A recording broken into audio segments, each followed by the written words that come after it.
지금 증시가 이제 막 강세를 보여주고 있으니까 왜 강세를 보여주고 도대체 어디까지 상승할 것이냐 이런 이제 궁금증들이 상당히 많을 겁니다.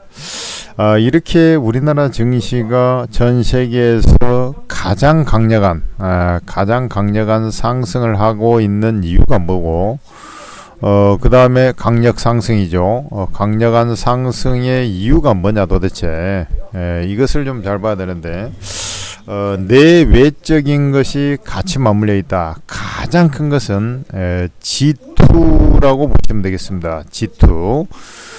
이게 이제 무슨 말이냐면 G2에서 파생이 된 게 가장 큰데 여러분들은 이걸 알아야 돼요. 지금 트럼프가 들어오면서 가장 큰 수혜를 받는 나라가 어디냐면 바로 우리나라거든요. 무슨 말인지 알겠어요? 그래서 트럼프 정부에 들어오면서 지금 뭐 관세니 뭐니 해가지고 하지 않습니까? 트럼프 관세 이렇게 진행이 되는데 이 트럼프가 트럼프가 당선이 됐을 때 트럼프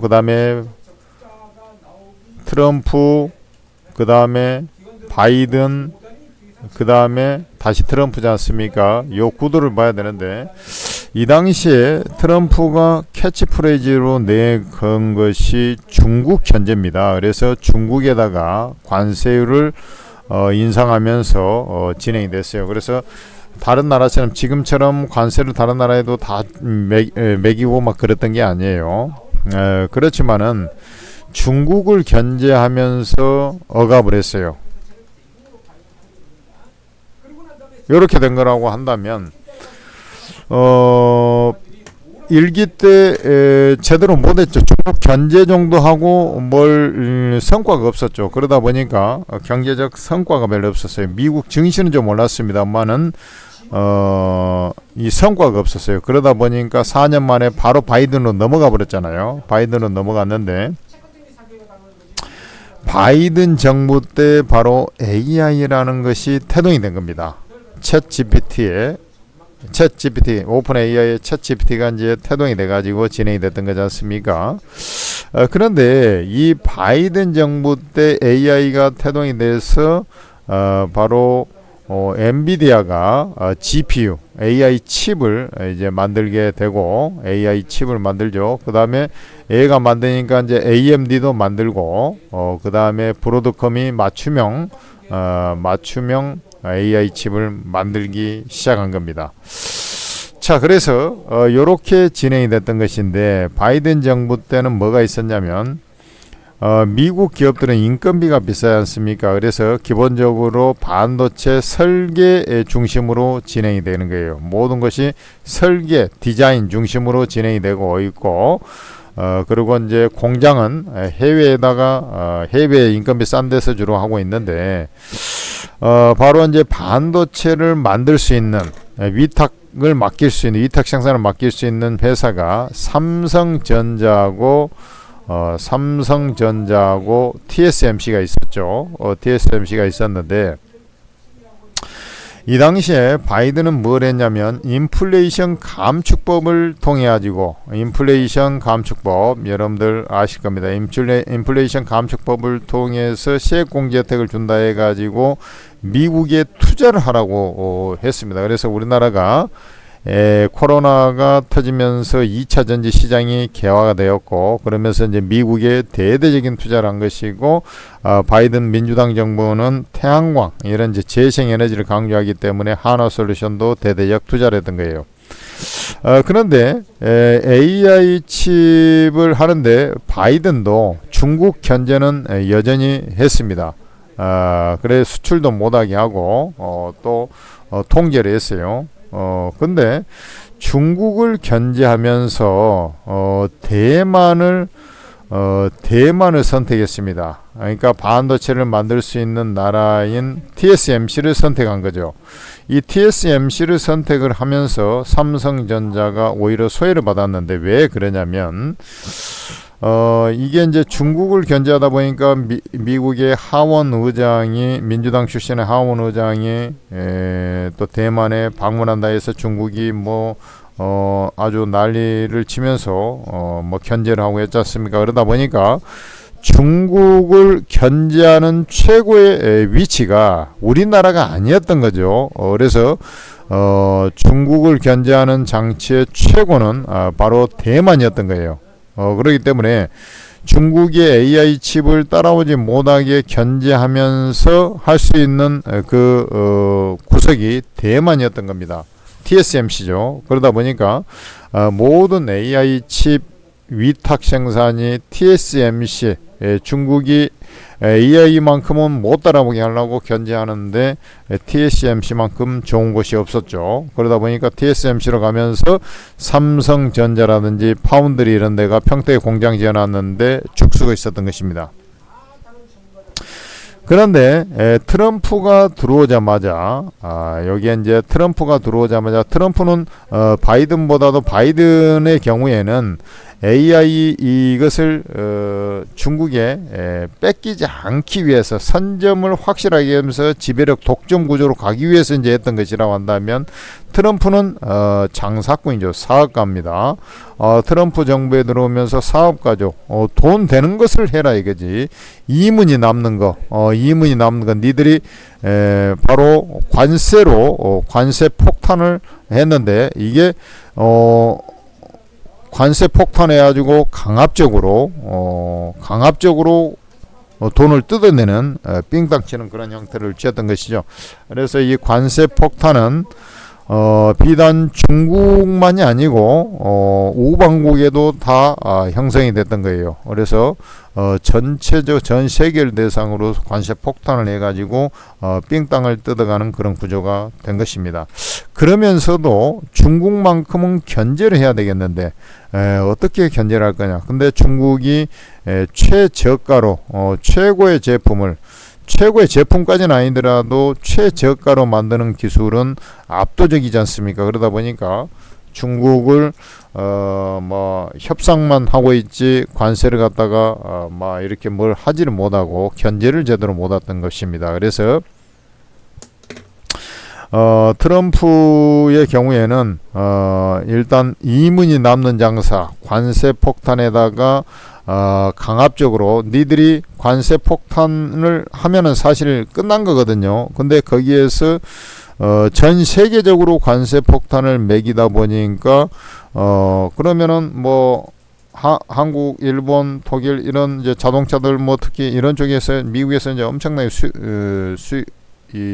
이문이 남는 장사를 하고 있지 않습니까? 그러다 보니까 니들만 관세를 그렇다고 해서 매긴 게 아니다. 전 세계적으로 다 매겼기 때문에 미국에 판매하려면 다 매겼기 때문에 니들 이만큼 수익이 나고 돈을 벌어가니까 그만큼 해당되는 부분만큼 투자를 해라 이렇게 한 겁니다. 그래서 이제 투자까지 갔지 않습니까? 근데 대규모 이제 투자를 하게 되죠. 근데 이제 투자를 하다 보니까 하기로 이제 한 거죠. 일본이 먼저 스타팅을 하고, 그래 이제 트럼프는 독일 출신이죠. 할아버지가 독일 출신이에요. 그래서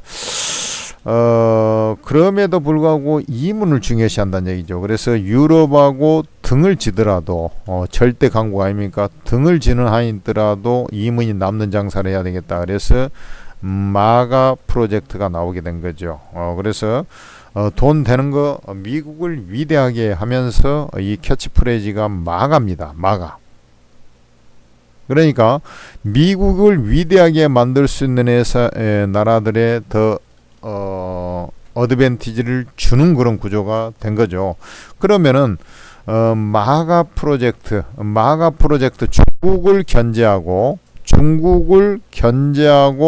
미국하고 이제 그러니까 미국 입장에서는 러시아가 지금 현재 이 경쟁국이라고 생각하지 않는 겁니다. 엄밀하게 보면 거기는 이제 군사력이 있으니까 그래도 견제를 한다라는 거지 전체적으로는 중국을 견제로 하는 것이에요. 그래서 중국은 인구도 많고 경제력 기술력도 뛰어나기 때문에 미국을 나중에 추월할 수도 있기 때문에 중국을 견제하는 겁니다. 그래서 중국을 견제하면서 그러려면 우리 미국이 더 잘 살고 더 기술력이 뛰어나고 더 위대하게 만들어야 되겠는데, 더 미국을 더 위대하게 마가가 나온 것이죠. 근데 이제 이 마가를 하려다 보니까 미국은 설계 기술은 뛰어난데, 설계 기술은 뛰어난데 인건비가 비싸지 않습니까? 인건비가 비싸가지고 이게 실업률이 4% 정도밖에 안 돼요. 그러면은 실질적으로 노인들 뭐 이렇게 뭐 일할 수 있는 뭐 아니면 뭐 좀 일할 수, 그래서 완전 고용이 사실은 뭐 2%대 정도 하면 완전 고용이라고 하거든요. 그러니까 사실 엄밀하게 보면 그렇게까지 실업자가 많지가 않은 겁니다. 그런데 이 임금, 이제 우리가 사람을 채용할 수 있는 사람이 한계가, 뽑을 수 있는 사람이 한계가 있으면 어떻습니까? 인건비가 올라가지 않습니까? 그래 이제 마가 프로젝트가 뭘 촉발하게 되냐면 여러 가지 이제 요소들이 있는데, 중국을 견제하면서 마가를 해야 돼. 그러면 중국을 견제하기 위해서 마스가, 조선업을 강화해야 되지 않습니까? 이 마스가가 나온 것이고, 그 다음에 AI 시장 또 뭐 판매 못하게 하고, 뭐 AI는 주도권을 확실하게 미래 최고 주도권이다 해가지고 AI를 견제하다 보니까 반도체가 필요하지 않습니까? 그리고 이제 또 반도체, 그 다음에 또 반도체 AI를 전력을 생산할 수 있는 만우가, 반도체 이런 게 필요한데 이걸 잘 봐란 말입니다. 아니, 지들은 설계 기술은 있는데 이것을 현실적으로 그것을 다 실행할 수 있는 생산 시설이 없어요. 그래서 바이든 정부에 때는 TSMC가 덕을 많이 봤다고 그랬지 않습니까? 근데 생산 시설이 없어. 근데 중국은 생산 시설 끝내주게 싸게 잘 만드는 그런 기술들이 있지 않습니까? 그래서 중국이 있고 미국이 있는데 이렇게 양분해서 이렇게 견제를 하면서 하는데, 아니 그 미국을 위대하게 하려고 하는데 생산 시설이 없는 거야. 그러면 중국은 뭘 잘합니까? 그러니까 이 미국을 위대하려면 육해공을 다 잘해야 되지 않습니까? 육해공을 다 잘해야 되는데 공군은 로기드 마틴부터 해서 다 잘하지 않습니까? 이 보잉도 있고 로기드 마틴 군사 전투기 만드는 이런 다 있어요. 근데 중국도 이제 이거 다 많이 따라와 버렸어요, 공군을. 그죠? 육군이야 이제 뭐 전차 이런 건 미국 잘 만들어요. 세계 최고의 기술을 갖고 있지 않습니까? 근데 미 해군이 가장 강한데 정작 배를 만드는 기술이 없다 보니까, 야, 배를 만드는, 그럼 그렇다고 중국을 견제하고 있는데 중국 회사 할 수 없잖아요. 그래서 배를 만들 수 있는 회사를 찾다 보니까 한국하고 일본밖에 없는 거야, 지금. 한국하고 일본밖에 없는 거야. 근데 이제 일본 같은 경우는 지금 이제 만들 수 있는 기술은 되는데, 이게 원전도 마찬가지고, 많이 일본이 셔틀했어요. 그래서 고부가 가치선 중심으로 하다 보니까 이 도쿠가 그렇게 많지가 않습니다. 그러다 보니까, 이게 당선, 되자마자, 한국 조선업에 도움이 필요하다. 이렇게 간 겁니다. 뭔지 알겠어요? 근데 여기서 이제 또 하나 보면, 미국이 이제 이런 것도 하는데 공군, 육군은 이제 잘 만들면 이제 중국이 따라가니까 해군은 이렇게 된 건데, 공군에서 미국도 잘하는데 중국이 많이 따라왔어요, 기술력이. 근데 중국이 좀 앞선 게 하나 있어요. 지금은 드론 시대가 됐지 않습니까? 그래서 이 드론을 만들 수 있는 기술은 또 중국에 떨어져요. 미국이. 그러다 보니까 이제 드론과 같은, 공군에서도 이제 드론과 같은 세상이 왔으니까 요런 쪽의 기술에 있어서는 얘들이 떨어지다 보니까 드론을 잘 만들 수 있는 나라들이 어디야? 그러니까 이란 이런 데야. 그러니까 이란 이런 데 또 미국은 한통속이 아니라 적국이지 않습니까? 없어. 그래서 찾아보니까 일본하고 한국밖에 없네. 이렇게 간 겁니다. 그래, 야, 이것 봐라. 이렇게 간 거예요. 그래서, 야, 지금 세상이 바뀌어가지고 AI를 강화해야 된다. 이것은 이제 육해공이고, AI를 강화해야 되겠다. 그래가지고, 이것은 이제 국가적인 측면이고, 그러면 이제 성장 동력을 해가지고, AI를 강화해야 되겠다 이렇게 해가지고 하는데 미국이 압도적이고 근데 생산 시설이 없어가지고 기존에 TSMC에 했는데 얘들이 AI 시장이 생각보다 그 누구도 예측하지 못할 정도로 폭발적으로 성장을 해버리네. 그래서 메타라든지 이런 회사 뭐 작년보다 2배씩 더 투자해버리고 하다 보니까 TSMC도 중국의 적국이죠. 이게 이제 TSMC가 생산 시설이 더 이상 안 되는 거예요. 그래서 삼성전자가 위탁 생산하잖아요. 그 다음에 인텔이 위탁 생산하는데 인텔은 아직 기술력이 좀 딸려요. 그러다 보니까 삼성전자 2나노 공장 평택 공장에다가 이제 짓고 그 다음에 관세가 있으니까 가장 먼저 미국의 공장이 있잖아요. 텍사스에. 그래서 거기다가 거기 이제 공장 껍데기만 지어놓고 안에를 못 짓고 있었는데 이제 수주가 없으니까 안에 생산 시설을 갖춰가지고 이제 진행할 거고 평택 공장도 마찬가지 2개밖에 6개 라인 중에서 2개밖에 못 했는데 이거 이제 수주가 들어와가지고 이제 공장을 돌리기 시작한 겁니다. 그래서 지금 80% 가동률까지 올랐어요. 평택 공장이 80% 가동률까지 올라왔어요. 야, 그러면 이제 위탁 생산이 이렇게 이제 주문이 몰려드는 그런 구조가 돼버린 겁니다. 그래서 수율이 조금 아직 안 나오는데 괜찮다. 우리 거 먼저 해달라. 그러면은 이 글로벌 빅테크 기업들 입장에서는 이게 지들이 생산이 안 되면은 경쟁에서 뒤처져 버리니까 어쩔 수 없이 삼성전자에 또 맡길 수밖에 없는 그런 구조가 돼버린 겁니다. 그리고 이제 투자를 계속해서 많이 하다 보니까 뭐가 쳐올라갑니까? 반도체 수요가 이제 폭증을 해버릴 거 아닙니까? 반도체 수요가 폭증을 해버리는 거 아니에요? 거기에 반도체가 HBM 수직으로 쌓아 올린 거죠. DRAM을. 이게 이제 폭증을 해버리는 거라. 이게 이제 계속 투자를 해야 되니까 몇만 개가 아니라 이게 이제 100만 개 주문 들어가고 그러니까 뭐 이 회사에서 엔비디아에 100만 개 해주라. 저 회사에서 80만 개 해주라. 이렇게 돼버리니까 이게 이제 엔비디아는 뭐 행복한 고민을 하겠지만은 이것을 이제 이 만들려면 HBM이 필요한데 HBM 수요가 이제 이 수요가 늘어나면 항상 여러분들 수요가 늘어나고 공급이 일정하면 어떻게 됩니까? 가격이 쳐올라가 버리는 거 아닙니까? 그래서 경제학에서는 수요와 공급의 법칙이 적용이 되는데 수요와 공급의 법칙이 이렇게 이제 적용이 되는 거예요. 근데 이게 이제 수요가 폭증을 해버리면 가격이 올라가 버릴 거 아니야. 이 자리에 있던 게 가격이 이렇게 올라가 버리는 거 아니야.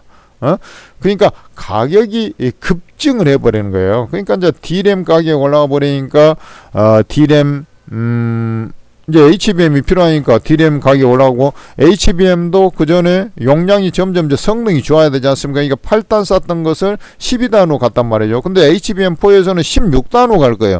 앞으로 20단까지 갑니다. 이렇게 간 거예요. 그러니까 이제 막 미친 듯이 반도체 수요가 늘어나니까 이게 이제 그러면은 기존에 있는 8단짜리 우리가 이제 AI 서버 AI 칩을 구입해 가지고 하고 있는데 이게 이제 안 되니까 이게 뭐 바로바로 이 생산이 안 되니까 어떻게 합니까? SSD 외장 하드 이 SSD 외장 하드 용량을 좀 늘려주지 않습니까? 요 시장이 커져가는 것이고 그게 모바일 생태계하고 맞물려 있지 않습니까? 스마트폰으로 주로 많이 보지 뭐 AI 뭐 오픈 챗 GPT 하는데 요즘 세상에 이제 뭐 PC로 하는 것보다는 기본적으로 모바일로 많이 하지 않습니까? 그러다 보니까 낸드 가격까지 덩달아 올라 버리는 그런 구조가 진행이 됐던 것입니다. 그래서 저걸 하려고 하니까 이게 AI 하다 보니까 반도체가 이제 핵심이 돼버리잖아요. 근데 SSD, 낸드, D램 다 하는 것이 삼성전자, 하이닉스, 또 파운드리까지 하는 건 삼성전자. 그러니까 이제 물밀듯이 줌이 들어오니까 삼성전자 파운드리 아니 죽쓰고 있다가 연간 2조씩 적자나고 있다가 이제 80% 가는 흑자가 이제 날 수밖에 없잖아요. 그러니까 돈다발 이제 짊어지게 된 거죠. 그러니까 이제 주가가 주도주로 하이닉스보다 더 강하게 쳐올라가는 그런 이유가 바로 거기에 있는 거예요. 이렇게 된 겁니다. 야, 근데 이 데이터 센터에 뭐 이게 데이터 센터 하지 않습니까? 이게 이 우리로 따지면 이제 서버를 놔두는 곳들이 필요하단 말이에요. 우리 그 인터넷도 기존의 서버 IDC 이런 서버 그런 놔두는 곳이 거기서 이제 빌려 쓰고 그러는데 이런 이제 대규모 용량이 필요한데 이게 데이터 센터 이렇게 이제 얘기를 한 거고 기존에는 이제 서버 데이터 센터 이렇게 얘기하거든요. 그러니까 요 어마어마하게 이제 자체적인 전력을 수요가 필요하니까 데이터 센터를 갖다가 지어야 되지 않습니까? 그래서 이 AI 칩을 구매하는 거 하나 기업들이 AI 칩을 구매하는 거 하나, 데이터 센터를 짓는 거 하나, 자체적으로 이제 서버 다운되고 그러면 안 되지 않습니까? 요렇게 된 겁니다. 그래서 이제 요까지는 다 좋아. 지들 힘이 아니야. 엄밀하게 보면. 이게 데이터 센터 짓고 이런 거, AI 칩은 어떻게 보면 이제 돈 써서 이제 데이터 센터 이제 구축하고 거기에다가 AI 서버 만들고 칩 구매해서 이렇게 된 거지 않습니까? 여기까지는 사실 이제 그 인프라 AI 인프라 기반 시설이란 얘기죠. 그리고 이제 그 성능 제미나이, 챗 GPT 또 우리나라에서도 또 엑사원 LG AI 연구원 엑사원 예를 들어서 이런 것들을 이제 성능 좋게 만드는 것은 그 다음에 이제 자체적인 내공이 있어야 되겠죠. 그러니까 이 기술력은 실제로 빅테크들이 할 수 있는 것은 그 성능을 개량하는 그거밖에 없는 거야. 무슨 말인지 알겠습니까? 그만큼 인프라 수요가 많다는 거예요. 인프라 수요가. 그래 이게 이제 엄청난 서버 용량이 데이터 용량이 필요하지 않습니까? 그러다 보니까 이제 전력이 필요하지 않습니까? 전력이 필요한데 이거 가만히 생각해 보니까 이게 태양광 풍력 이것만 갖고는 전력 조달에 한계가 좀 있을 수 있다 이런 이제 예상들이 들면서 가장 값싸게 전력 소요가 어마어마히 많으니까 가장 값싸게 할 수 있는 원전이 다시 원래는 이제 원전은 리스키 하지 않습니까? 핵폐기물 나중에 어떻게 할 거야 그거. 그래서 이 원전은 원자력을 다른 말로는 우리가 아는 핵입니다. 핵. 히로시마 나가사키에 떨어졌던 그 핵이 원자폭탄이지 않습니까? 그걸 다른 말로 핵이라 그러는 거야. 그러니까 이게 이제 나중에 한 40년 50년 되면 이제 폐기를 해야 하는데 이거 처분도 어렵고 이거 도대체 어떻게 할까? 가격은 싸긴 한데 이런 이제 문제점이 생겨가지고 다들 이제 재생에너지로 가는데 너무나 데이터 용량이 많이 필요하기 전력이 많이 필요하기 때문에 원전으로 하고 특히 이제 저쪽에 트럼프 같은 경우는 약간 구닥다리 성향이 있죠. 공화당 보수 성향의 이 공화당에서 지금 이제 러스트 벨트 이게 이제 유권자들이 다 이제 그 백인 노동자 대상으로 해서 그런 쪽을 중심으로 해서 이제 자기 표밭이기 때문에 그래서 이제 항상 정유, 방산, 그 다음에 원전 이런 쪽을 중심으로 이제 밀어붙이는 그런 경향이 있지 않습니까? 그래서 돈다발 이제 관세 이런데 돈다발 한 거 가져온 거 그다음에 이제 우리나라나 일본이나 이런 데서 이제 한 거 이런 것을 대만 이런 데서 받은 돈을 가지고 이런 이제 원전 건설 이렇게 이제 하려고 하는 거예요. 근데 원전을 잘할 수 있는 나라는 또 전 세계 러시아 원전을 원자력 발전소를 잘 만드는 중국 러시아야. 근데 이게 중국 이쪽에 미국이 얘들한테 줄 수 없잖아요. 근데 이쪽 진영에서 미국이 생각하는 진영 중국 러시아에 맡길 수 없으니까 전 세계에서 SMR을 가장 먼저 했던 것은 중국입니다. 원자력 초대형 원자력 만든 것은 러시아가 한 겁니다. 원래 세계에서 미국이 제일 잘했어요. 근데 1970년대죠. 그때 이제 그 방사능 문제 때문에 그다음부터는 이제 생산을 지들 안 해요. 잘 먹고 잘 사는데 그거 방사능 나와가지고 또 혹시 뭐 사람들 죽어나가고 그러면 난리 나지 않습니까? 그래서 다 폐기를 해버렸어. 그래서 설계만 하는 거야. 웨스팅하우스 이런 데서 설계만 하는 거야. 이 설계를 하는데 생산할 수 없잖아. 그래서 이게 생산할 수 있는 나라를 딱 찾아보니까 우방국 중에서는 일본하고 일본이 잘합니다. 그 다음에 잘하는 데가 한국이야. 일본, 한국 있네. 이렇게 된 겁니다. 그래서 일본, 한국 근데 일본 같은 경우는 원래는 우리나라보다 압도적으로 원자력을 잘했어요. 근데 저쪽에 이제 뭐 쓰나미 한번 나와가지고 그 후쿠시마 그 원전 그 문제 됐지 않습니까? 그 다음부터 그때가 이제 지금부터 한 15년 전쯤 되죠. 우리나라 저 동해안 뭐 이쪽에 뭐 오면은 그쪽에도 좀 방사능 이런 게 좀 유출이 돼가지고 생선 먹으면 안 된다. 뭐 이렇게 우리도 뭐 했지 않습니까? 그때부터 일본도 원전을 정부 차원에서 지원을 안 하다 보니까 업체들이 이제 하나 둘씩 떨어져 나가버린 거예요. 벌써 이제 세월이 한 15년 정도 지났을 거예요. 그러니까 지금 이제 그 원전 기자재 뭐 이런 회사들이 할 수는 원래는 더 잘했다 했는데 근데 많이 떨어져 나가버린 거야. 무슨 말인지 알겠습니까? 그러다 보니까 최근에도 이제 우리 원전 우리 이제 2기 수주하고 막 했지 않습니까? 그래서 그거 할 수 있는 나라가 한국이 그래도 좀 더 낫겠네. 일본은 이제 기술력이 있고 그러니까 일본도 하고 한국에 하고 그래서 이제 미국 트럼프에서 어떻게 생각했냐면 처음에는 조선은 그래도 한국이 지금은 더 잘하니까 한국에 맡기고 그게 마스가고 그 다음에 이제 만우가 일본 그러니까 원자력은 일본 한국이 하는데 한국한테 마스가 조선을 맡겼으니까 원자력은 일본에 맡겨야 되겠다 이렇게 간 겁니다. 근데 우리나라 원자력도 잘하니까 또 우리나라 AI 칩 이렇게 해가지고 다 이게 반도체나 이렇게 다 엔비디아 줘가지고 이렇게 다 하고 있지 않느냐. 미국이 잘사. 그래서 마누가를 또 제안한 거예요. 우리나라도 원전을 하게 해달라. 이렇게 된 겁니다. 그래서 마누가 프로젝트가 진행이 되는데, 자 일단 전력은 사실 좀 나중 지금 조선보다 이제 그쪽 트럼프 행정부에서는 이 워낙에 이제 투자들을 많이 하고 또 엔비디아 원래 머스크하고 이제 짝짝꿍 36이었는데 머스크가 이제 핑 돌아가지고 트럼프 이제 당선의 1등 공신인데 지금은 이제 젠슨하고 친하졌습니다. 그래, 야 이게 이제 전력 문제들이 문제가 될 거다.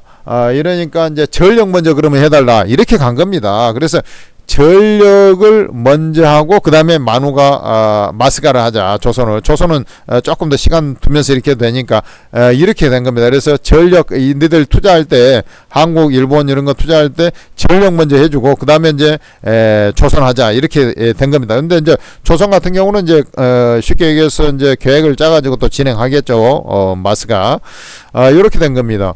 그래서 할 수 있는 게 별로 없는 거야. 그리고 이제 이게 바로 직전에 뭘 잘했습니까? 그거 말고 또 생산하라 여기까지가 이제 주요 핵심 쟁점입니다. 그래서 한국이 이 관세 그 다음에 트럼프 행정부의 최대 수혜란 얘기야. 그러고 이제 또 뭐가 있냐면 우리 이제 2차 전지, 태양광 뭐 이런 것들이 있지 않습니까? 이런 것은 2차 전지 이게 트럼프는 이런 거 전기차 이런 거 왜 보조금까지 줘야 되냐? 내연기관으로 회계한다. 이렇게 된 거고 태양광도 이렇게 된 거지 않습니까? 태양광도 우리는 필요 없어. 그다음에 또 이렇게 된 건데 왜냐면 태양광보다는 원전으로 간다고 했으니까. 그런데 이게 이제 그렇게 얘기를 하긴 했는데 우리가 이제 원전으로만 전력을 다 충당할 수는 없지 않습니까? 그래서 이제 막 요즘에 보면은 해상 풍력 단지 추가 그 건설 허가를 잘 안 내주고 막 그래요, 트럼프가. 근데 이제 민간업자들은 요거 태양광 이런 거 이제 투자하고 그래요. 저 머스크라든지 이런 애들, 그다음에 아마존 같은 경우는 복합 연료전지 뭐 이런 거 이제 해서 어쨌든 데이터 센터 전력을 이제 해야 되니까 원전은 이제 짓는데 너무 시간이 걸리고 그러니까, 그다음에 또 뭡니까? 가스터빈 이런 것으로 지금 하려고 하는 겁니다. 가스터빈 한 2년 정도면은 그냥 만들 수 있거든. 데이터 센터에 전력을 공급할 수 있거든.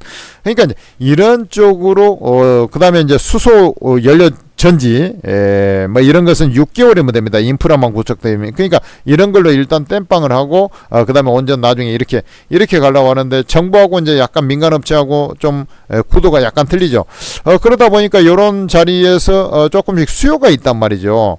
수요가 있어요.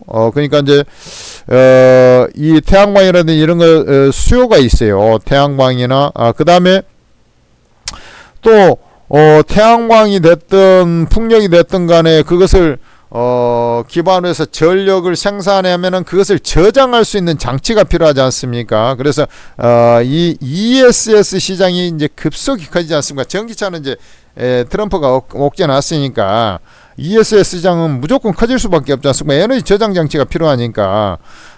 그래서 이 에너지 저장 장치를 하려다 보니까 중국 업체들이 이렇게 타창하고 있네. 와, 이것도 미치겠네. ESS 그러면 할 수 있는 나라가 어디야 도대체? 우리나라네.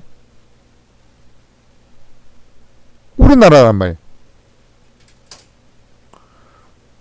일본도 일본, 대만 유럽 보니까 유럽도 좀 시원찮네. 뭐 맡길 데가 없네. 우리나라밖에 없네.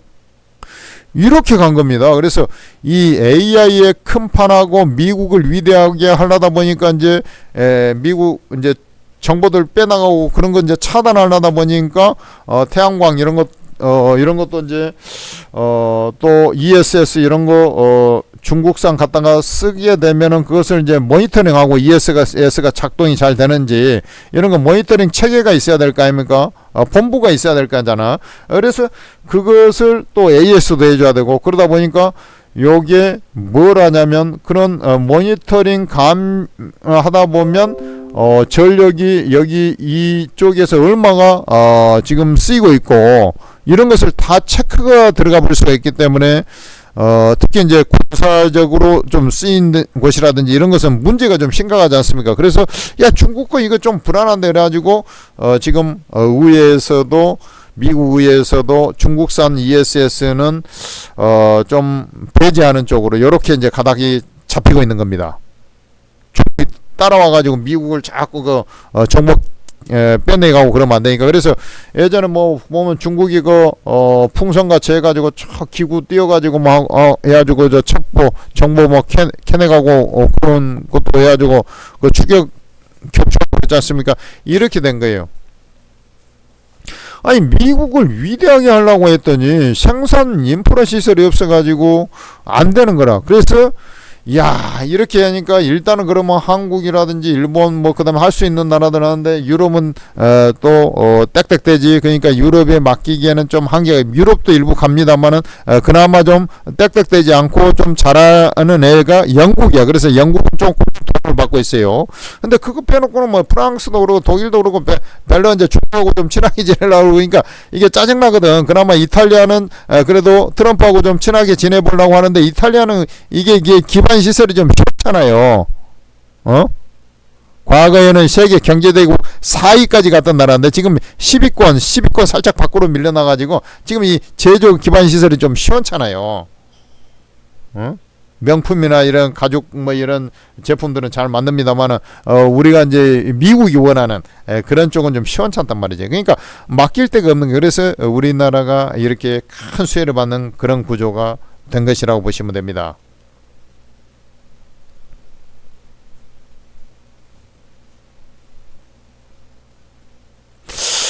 그리고 이제 이 기반 시설이 없다 보니까 이제 애들이 미국의 고민이 있죠. 그래서 이제 뭐 맡기는 것은 좋은데 그러면 이제 뭐 여기 돈 많이 벌어가는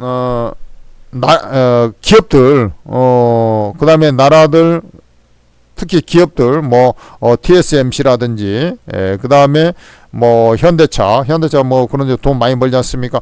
뭐 이런 애들 갖다가 야, 돈 그렇게 많이 벌어가니까 미국에 투자를 해란 말이야. 삼성, 뭐 이런 하이닉스, 미국에 투자를 해라고, 투자.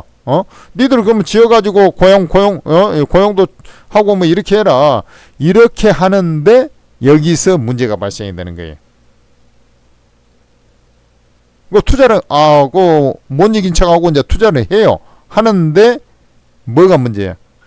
인건비가 너무 비싸고 사람 충당이 잘 안 된다 그랬잖아요. 그러니까 사람 능력이 안 된 사람을 교육시켜 가지고 뭐 그것을 갖다가 학습시켜 가지고 트럼프는 그렇게 얘기를 했죠. 학습시켜 가지고 LG엔솔 그 공장 강제 샤사슬로 묶고 할 때 교육시켜 갖고 그러면 하면 되지 않느냐. 아니 배움이 너무 없고 뭐 없는 사람을 갖다가 이렇게 교육시켜 갖고 한다는 게 그 한계가 있거든요. 그러다 보니까 그래 알았다 하긴 하는데 뭐 필요한 사람은 채용을 하겠지만 이거 로봇으로 전환을 좀 해 나가야 되겠다. 그래서 현대차도 미국 공장을 새로 짓는 것을 휴머노이드 로봇을 28년까지 투입을 해버리려고 하는 거예요.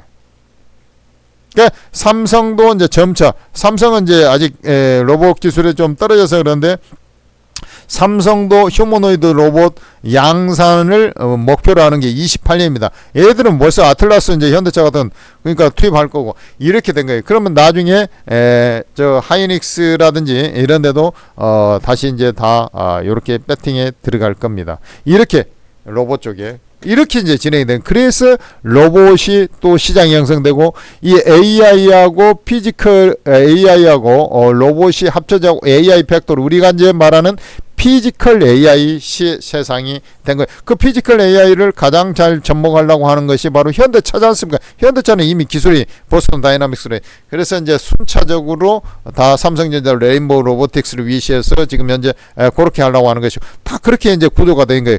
삼성의 미래, 현대차의 미래 현대차의 기본은 자동차를 기반으로 해서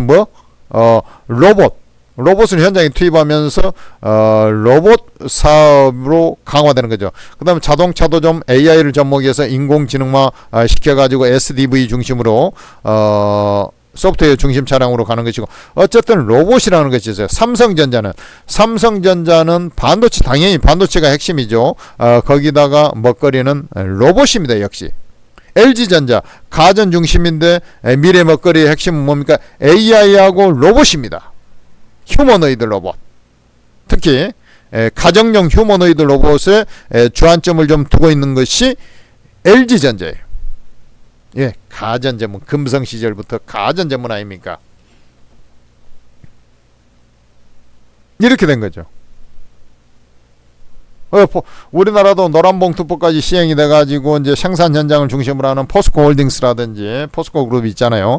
이런 데도 지금 피지컬 AI 쪽으로 점차 시프트하고 특히 이제 물류센터들 요거 새벽 해가지고 사람도 쿠팡 1년에 한 5명씩 죽고 막 이러거든요. 새벽에 가서 일하다가 그래 이제 요거 이제 점점 물류 로봇화 점점 돼가는 그런 구조로 바뀌게 돼 있어요.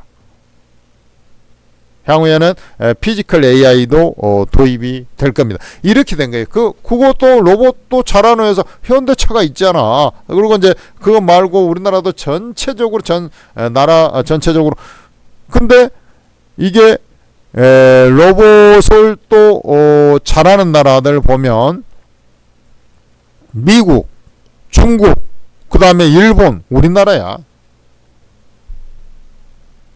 무슨 말인지 알겠어요? 근데 미국은 설계 기술은 탁월해. 근데 쉽게 얘기해서 부품 조달을 잘 못해요. 그럼 중국에서 조달하겠습니까? 우리나라보다 기술이 앞서 있는 일본, 그 다음에 일부 우리나라 회사들 이렇게 조달이 되는 겁니다. 무슨 말인지 알겠어요? 그래서 옵티머스, 테슬라 옵티머스 이런 데 보면 우리나라 업체들도 일부가 지금 거래처로 되고 있고 스페이스X 머스크가 스페이스X 상장 추진하고 뭐 우주항공 이런 쪽 하고 있는데 중국 업체 쓰겠습니까? 중국 업체보다는 우리나라 업체 HVM 스피어 이런 것들은 또 점점 확장을 해가지고, 왜냐면 이렇게 되면 제조 기반 시설이 이렇게 중요한. 그럼 독일 제조 강국, 일본 말고 2차 세계대전 했던 최고의 제조 강국들 미국, 일본, 독일 아닙니까? 독일은 어떻게 됐냐? 독일은 자동차에 너무 목숨 걸어가지고 기계류, 자동차 중심의 소재, 자동차 중심으로 넘어가다 보니까 물론 바이오도 좀 있습니다만은 이 시대적 흐름 이쪽에서 약간 뒤쳐져 버렸어요. 러시아에 싼 가스 갖다가 끌어다가 요렇게 바로 옆에니까 러시아가 요렇게 해가지고 잘 먹고 잘 살았는데, 그러다 보니까 EU 안에서 안문자족하면서, EU 안에서는 절대 강자니까 안문자족하면서 시대 흐름에 뒤쳐져 버렸어요. 그래서 이것저것 하긴 합니다만은 가장 최신으로 잘할 수 있는 거, 배터리라든지, 그 다음에 우리 이제 무인기, 심지어 무인기 드론 있죠. 이런 것도 우리나라만 또 못해요. 그래서 지금은 미국이 할 수 있는 것은 일본하고 한국인데, 가만히 보니까 그 핵심에 또 AI가 있지 않습니까? AI가 또 안 되니까 우리나라가 이제 장악한 거죠. 그러면 일본도 반도체사가 있지 않느냐? 일본에 NEC라든지 몇 개가 있었지 않습니까? 그것들이 이제 지들도 삼성, 현대차, 삼성전자에 밀리다 보니까 지들도 이제 연합을 했어요. 과거에 그때가 2000 그 서프라임 좀 해가지고 D램 업체들, 메모리 반도체 회사들의 3사가 모여가지고 그때 이름이 LP단가 해가지고 이렇게 이제 만들었어요. 만들었다가 얘들이 몇 년 못 가고 한 5년 정도 갔나? 파산했습니다. 파산해버렸어요. 그러다 보니까 D램 체계가 좀 무너져 버린 거예요, 일본은. 그래서 반도체 소재 강국이긴 합니다만은 이 위탁 생산이라든지 D램 쪽에는 제대로 구조가 지금은 없어요. 배터리 뭐 ESS 이런 것도 파나소닉 정도 빼놓고는 없어요. 그러다 보니까 일본보다도 더 미래 산업의 경쟁, 이렇게까지 된 이유가 뭐냐? 이유가 있습니다. 왜냐하면 일본이 잘 살 때 우리나라가 그거 많이 베껴서 했거든. 근데 우리나라가 치고 올라가니까 중국이 벤치마킹 대상으로 삼았던 것이 바로 우리나라이기 때문에 그렇습니다. 그래서 우리나라하고 중국이 많이 경쟁구도, 과거에는 한국과 일본이 많은 그 미국에 판매하고 해외 시장에서 경쟁을 했거든요. 지금도 한중일 다 경쟁 관계인데, 특히 중국하고 우리나라하고 많이 신사업에서 많이 이제 그 부딪히는 이유가 바로 그거예요. 중국은 국가 차원에서 전략적으로 미래 산업이다 하는 것을 갖다가 전략적으로 밀어주는 거거든. 이것도 또 방법이 다 있어. 중국이 미는 방법은. 그건 나중에 이제 시간 나면 제가 설명해 드리겠습니다만, 한정 끝이 없으니까.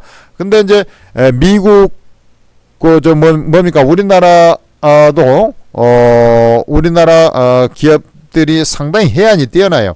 그래서 여기에 이제 맞물려 가지고 지금 중국이 잘하는 것을 견제할 수 있는 것은 우리나라가 제일 잘하거든. 그 다음에 일본 이렇게 된 거거든요. 중국이 우리나라 따라 했으니까. 이해가 됩니까? 요렇게 된 겁니다. 그 다음에 또 그 중요한 사안 중에 하나가 뭐였냐면, 원래 전쟁을 해야 되지 않습니까? 뭐 전쟁 무기 개발에 여름이거든. 근데 우리나라는 남북한 대치 관계에 있었기 때문에 무기를 또 잘 만든 그 속도 분명히 있습니다. 그런 것이 또 하나의 힘이 됐던 거예요. 우리나라는 드론, 민간 드론 좀 있습니다만은 그렇게 강하진 않은데, 기반 또 요런 쪽은 또 어느 정도 갖춰지고 있어요. 중국 로봇 기통차에 만들죠. 설계 기술은 있는데 생산 시설이 안 된다. 생산 시설은 결국엔 또 다른 데 맡겨야 되는데, 주로 중국에 눈치 보면서 맡기거나 아니면 또 우리나라나 일본 이렇게 가는 거예요. 그러면 이제 유럽 쪽에는 로봇이 하긴 하는데 좀 시원찮다니까. 그 로봇을 만드는 회사가 있다 하더라도 그 부품 조달이 돼야 되는데 부품 조달에 한계가 있어요. 그러니까 그렇게 된 거예요. 배터리도 마찬가지고 뭐 배터리도 없었냐고 노스볼트라는 거 있었잖아. 스웨덴은 그거 좀 망해버리고 그랬잖아요. 파산하고. 이게 최대 트럼프 최대의 수혜가 바로 우리나라라는 것을 여러분들은 아셔야 된다. 거기다가 정부에서 기똥찬 전략을 취한 거죠. 정부에서 무슨 전략을 취했습니까, 여러분들? 이재명 대통령이 코스피 5천 간다 그랬지 않습니까? 주식을 너무나 잘하는 거예요, 이 사람은. 그러다 보니까 우리가 요걸 좀 알아야 돼요. 그러니까 이제 정책적으로 문재인 정부 부동산 실패했기 때문에 이제 이것을 자기는 할 수 있다라는 것을 확실해. 이것은 이제 좀 실용주의면서 확실히 치밀하다. 그리고 많이 알고 있어. 그러다 보니까 우리가 재테크의 3요소 하면 주식, 채권, 부동산 이렇게 얘기합니다. 채권, 부동산 이렇게 얘기해요.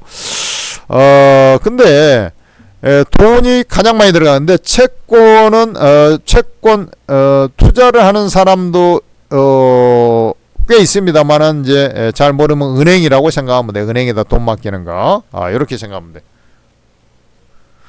요렇게 구조가 돼 있죠. 그래 큰 돈은 은행에 맡기고 또 큰 돈 부동산 투자하고 주식인데 돈을 버는 족족 은행에는 금융자산은 별로 없고 우리나라는 망국적이란 얘기가 맞는 건 맞는 거야.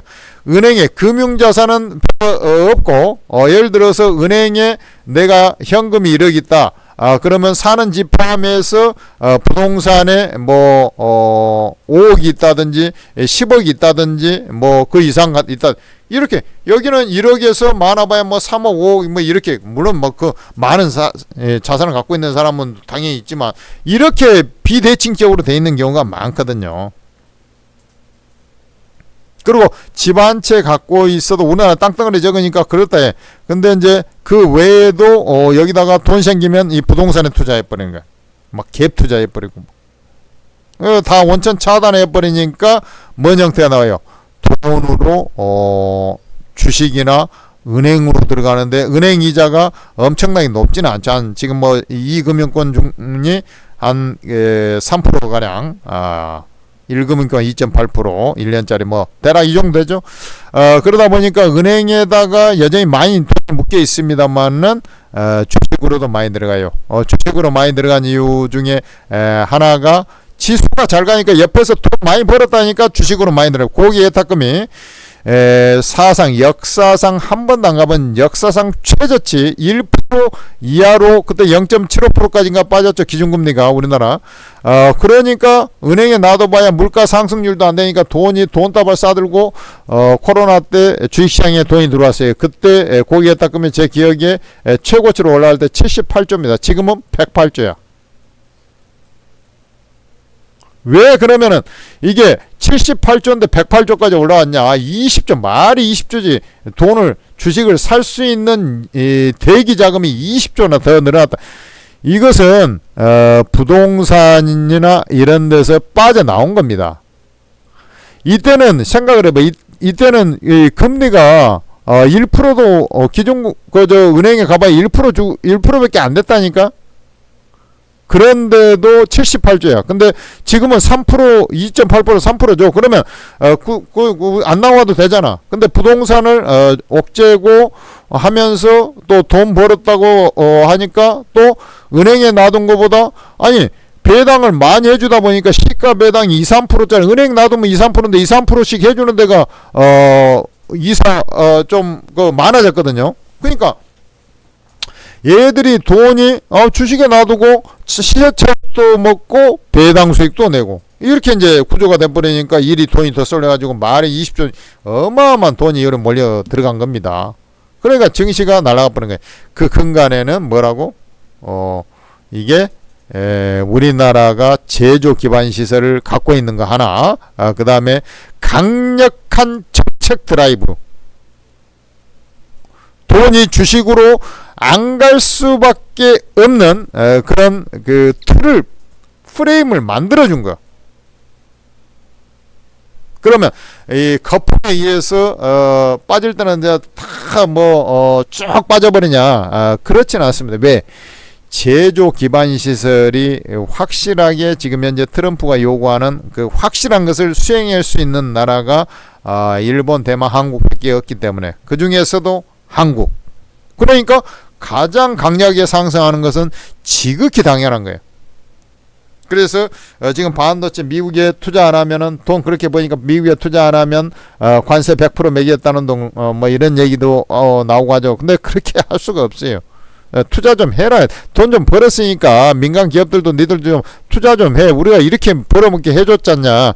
근데 그것을 가서 투자를 하긴 하는데 얘들이 경영진 생각은 뭐예요? 그것을 인건비가 너무 비싸서 타산이 좀 안 맞고 그러니까 그 다음에 이게 한없이 이렇게 이제 뭐 AI 투자를 한없이 이렇게 대규모로 뭐 늘리지는 않을 거 아닙니까? 그러다 보니까 뭐야? 나중 생각에서 경영진들은 로봇으로 이 공장 자동화 및 휴머노이드 로봇을 투입한 것을 같이 연구에 들어가는 거예요. 그래서 이쪽에가 날아가는 것이고 피지컬 AI 세상이 점점 임박에 들어가는 겁니다. 오케이, 우리나라가 그것을 잘한다니까. 그리고 우리 정부에서도 뭐 노동자 보호한다 하지만 그것이 로봇을 촉발하는 또 계기가 되는 것이고, 그래서 잘 가는 그런 형태가 된 겁니다. 즉 G2 구조가 맞물리고 G2 구조에서 산업 시설 미국을 위대하게 해줄 수 있는 나라가 특히나 미국하고 우리나라하고 일본, 그 중에서 우리나라가 있었다라는 것이고, 그래 일본 증시도 잘 가고 대만도 갑니다. 근데 우리나라가 유독 강한 것은 바로 그런 사유가 내재되어 있다는 거죠. 그 다음에 정부의 강력한 정책, 이게 지금 현재 맞물려 들어가는 것이고, 그 다음에 기업들의 체질 개선. 처음에는 긴가민가 하다가 이거 이렇게 하면 안 되겠다 해가지고 기업들도 돈을 움켜쥐고 있는 것이 아니라 자사주까지 다 매각하게 만들어 버리니까 그것이 경영권의 지침이 되는 게 아니고 주주 환원, 그러니까 주식 가치가 상승하죠. 소각을 하게 되면. 그 다음에 또 뭐 여러 가지 이제 이 절차들이 있지 않습니까? 지금까지 상품 개정을 해왔지 않습니까? 이러면서 주가 릴레이팅 되는 계기가 된 것이고, 그 다음에 주주 환원도 같이 해야 되니까, 주주 환원을 해주면, 즉 무슨 말이야? 뭐 배당이라든지 이런 걸 더 많이 해주면, 투자의 값어치가 더 자동스럽게 올라가는 거거든. 무슨 말인지 알겠습니까? 이런 강력한 정책, 그 다음에 미래 이제 체질 개선, 우리나라가 또 잘하는 것은 AI 시장, 설계는 미국이 하지만 생산은 우리나라 한다 그랬잖아. 그래서 이 AI 기반을 우리나라도 갖추고 있기 때문에 휴머노이드 로봇도 만들 수가 있는 것이고, 거기다가 피지컬 AI로 가는 천병 역할하는 것인데, 앞으로 요 시장도 지금 현재 이제 HBM 이쪽만이 아니라 그런 미국 업체들이 설계한 것을 일본하고 우리나라가 또 다른 데는 할 데 없어요. 일본하고 우리나라가 또 공급망에 편입이 되면서 진행이 될 거다라는 거. 중국 업체들은 공급망이 엄청나게 많아요. 근데 그게 이제 정책적으로 중국 걸 갖다 쓸 거냐 이런 건데, 트럼프가 있을 때는 또 중국 걸 막 갖다 쓰기가 좀 애매해가지고 우리나라가 수혜를 받는 그런 구조가 되는 것입니다. 그래서 우리가 이게 이제 상당히 중요한데, 예를 들어서 뭐 현대차를 예를 들어서 보면 뭐 우리가 이제 주가가 뭐 올라왔어요. 그래서 이제 싸게 거래됐다 해가지고 이제 시장 평균 수준에 이제 왔다. 피크아웃 우려감이 있고 관세 이런 리스크가 있으니까 이제 시장 뭐 5배 있다가 지금 한 더블 올라가지고 이제 10배 11배 이제 왔어요. 그러면 이제 더 이상 올라갈 이유가 없는 거거든. 목에 찼으니까 이제 팔아야 되느냐? 그렇지 않대. 여기다가 성장 동력을 확보하면, 이 성장성이라는 기업 가치라는 것은 기업 가치는요, 여러분들 기업 가치는 수익 가치하고 자산 가치가 붙어 있는데 여기다가 성장성이라는 것이 붙어 있어요. 그래서 보통은 우리가 기업 저도 과거에 애널리스트 생활할 때는 수익 가치에다 0.65의 배율을 주고 자산 가치에다 0.42의 배율을 줘요. 지금도 모든 기업들의 기본적인 가치를 평가할 때 이 방식, 고전적인 방식을 어느 정도 쓰고 있고 거기다 경영권 프리미엄 얼마 정도 책정해 이렇게 이제 하는 경향들이 많습니다. 그리고 성장성이 있으면 조금 가세만 되는 거지. 근데 주가가 움직이는 것은 이 성장 동력이 되면 앞으로 돈을 벌 것이기 때문에 그만큼 반영이 돼서 주가가 릴레이팅이 되는 것이거든요. 바로 올라와도 또 올라갈 수 있는 근거가 바로 거기에 있는 거예요. 기업들이 그렇게 체질 개선이 되고 있기 때문에 주가가 과거에 뭐 지정학적 리스크 이런 차원이 지금 없지 않습니까? 사실은 엄밀하게 보면 별로 없어.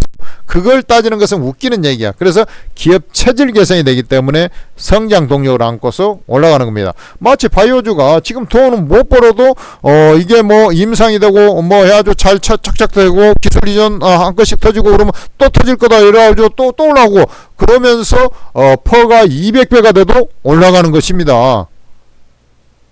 그건 이제 아주 특이하게 이제 제가 너무 했지만 일반 기업은 그렇게까지 안 가더라도 그런 성장성을 안고서 주가는 움직이는 거라고. 그러니까 주가가 신천지 랠리가 나오는 거, 우리나라 강세를 보여주는 이유는 바로 그런 데 있기 때문에 이 구조가 쉽게 꺼진다 안 꺼진다. 그래서 AI로 촉발된 시장은 끝도 AI고 그 대신 여기서 쉽게 안 끝나는 이유가, 그런 엔비디아 요즘에 힘이 없잖아요. 그럼에도 불구하고 가격 경쟁력이 지금은 이 D램 품귀 현상이기 때문에 그쪽에가 가격 결정력을 더 갖기 때문에 더 강세를 보여주는 것이고 거기에다가 피지컬 AI로 전환하면서 이 AI가 로봇하고 접목이 되는 그런 과정이 있기 때문에 조정받을 것 같아도 또 새로운 성장 모멘텀이 가세가 되기 때문에 주가가 가는 거예요. 그래서 항상 피지컬 AI하고 연관된 뭔 이슈가 나오고 그 다음에 거기에 연관된 공급망이 된다 그러면 무조건 주가는 올라가게 돼 있어요. 자, AI 관련해서는 많이 올라왔는데 이제 그게 진화가 되는 과정이 피지컬 AI로 가는 과정인데 이 피지컬 AI의 이 흐름은 주로 이제 지금 저 엔비디아라든지 이제 시범 테스트하고 아마존도 하고 뭐 하지 않습니까? 그 플랫폼 만들어 가지고. 근데 본격적으로 되는 것은 휴머노이드 로봇이 저 공장에 투입되면서 본 피지컬 AI 시장이 개화가 되기 시작할 겁니다. 접수가 돼요?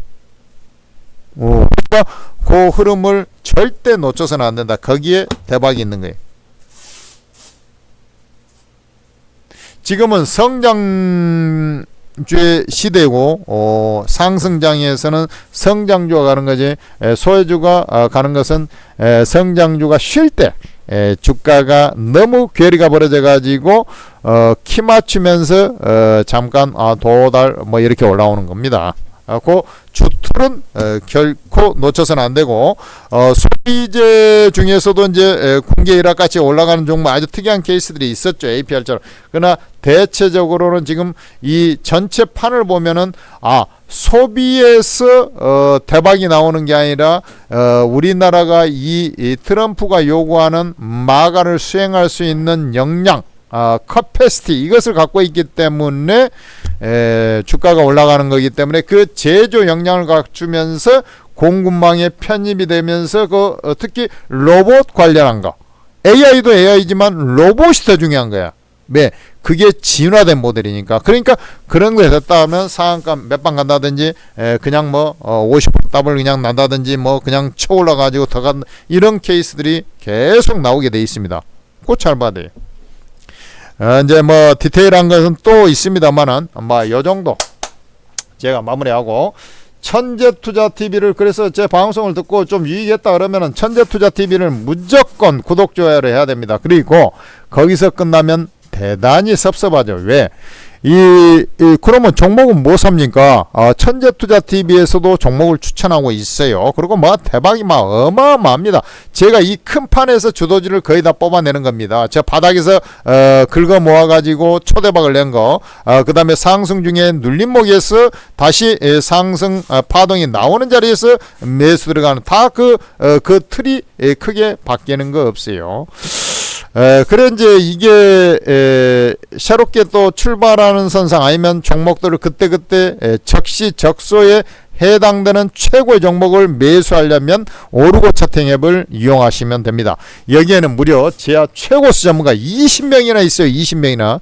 이 전문가들이 날고 긴다는 이 전문가들이 직접 종목을 연구 분석해 가지고 리스트업에서 딱 노려보고 있다가 시장 흐름하고 그 다음에 종목도 또 차트 기술적 매매 타이밍도 있고 막 그러니까 그런 것을 제반적으로 다 고려해서 이 전문가들이 직접 변곡점에 딱 왔다 싶을 때 매수 매도가 싹 다 찍어주면서 수익을 내니까 오르고 채팅앱 이용한 사람들은 그야말로 대박이 나는 겁니다. 왕초보 주린이들 은행 맡겨가지고 생초보들도 그대로 뭐 전문가 리딩대로 따라하니까 너무 쉽고 폭발적인 이 폭풍 수익에 난리가 난 것이 오르고 채팅앱이 되는 것이고 이 반토 맡겨도 너무나 쉽게 플러스로 만들어준다 해가지고 아니 뭐 깨져가지고 이제 주식 거 때려치려다가 여기서 본전만 돼도 뭐 대박인데 거기서 뭐 그 이상 수익이 나버리고 막 하니까 난리가 나버린 거 아닙니까? 그래서 지금 입소문에 의해서 어마어마한 사람들이 다운로드 받고 있는데 이게 100% 무료 리딩이라고 하니까 이것은 뭐 천국이 따로 없다. 여러분들 뭐 깨질 일도 저 손해볼 일도 없고 오직 이득만 챙길 수 있는데 입장하는 사람은 그것은 바보 멍충이다. 이렇게 제가 말씀드리는 것이고 이 오르고 채팅앱 100% 무료니까 즉시 입장해서 수익 랠리에 동참을 해. 그러면 입장하는 것은 어떻게 하냐? 카톡 우리 다운로드 받은 거 똑같아요. 플레이스토어에서 한글로 오르고라고 검색을 해보면 오르고 ATM 스탁 전문가 채팅이 나올 텐데 이걸 설치를 해 다운로드를 받아야 될 거 아닙니까? 다운로드 받은 다음에 딱 다운로드 받았더니 아이디 비번이라고 없잖아 처음에는. 그러니까 당연히 그 바로 밑에 무료용 가입이 있어요. 그럼 아이디 비번 필명 만들어서 로그인을 하시고 이 천재투자TV 에서 맞는 거니까 믿고 들어오시면 되는 거야. 그리고 이게 오르고 채팅 화면 캡처해 놓은 건데 이게 밑에 보면 공개 채팅이라고 있잖아요. 공개 채팅 이퀄 오픈 채팅이잖아요. 영어로 오픈 채팅 이퀄 프리 채팅이잖아. 다 까불린다 얘기죠. 공짜로. 바로 여기에 보면은 천재투자 종목 전방이 있는데 여기 전부 다 여기는 무료가 안 돼 있네. 무료입니다. 다. 여기는 무조건 원래 여기에 제가 그 초기에 리딩을 해가지고 여러분들한테 대박 수익들을 많이 내드렸는데 지금 뭐 HVM이라 한라캐스트 이런 종목들을 추천해가지고 막 초대박 한국 PIM 그런 이제 그 당시에 벌써 로봇주 그 다음에 클럽 뭐 이런 것들 있잖아요. 이런 것들은 막 로봇주 그러니까 제가 그 바로 딱 종목 들어보면 로봇이 있고 뭐 이런 것도 딱 나오잖아요. 하나오션 뭐 이런 거. 그러니까 이 제가 얘기한 큰 판에서 다 저점에 잡아가지고 대박을 내버린. 그러니까 이거 하다가 이제 유튜브랑 같이 하니까 한계가 있어요. 그래서 지금은 요 밑에 전문가들 있죠. 여기 전문가 사진 있죠. 저 주식 전문가, 코인 전문가 있는데 이 주식 전문가들이 일주 단위로 돌아가면서 리딩하는 것이기 때문에 붙박이로 얘는 무조건 하나 입장을 하세요.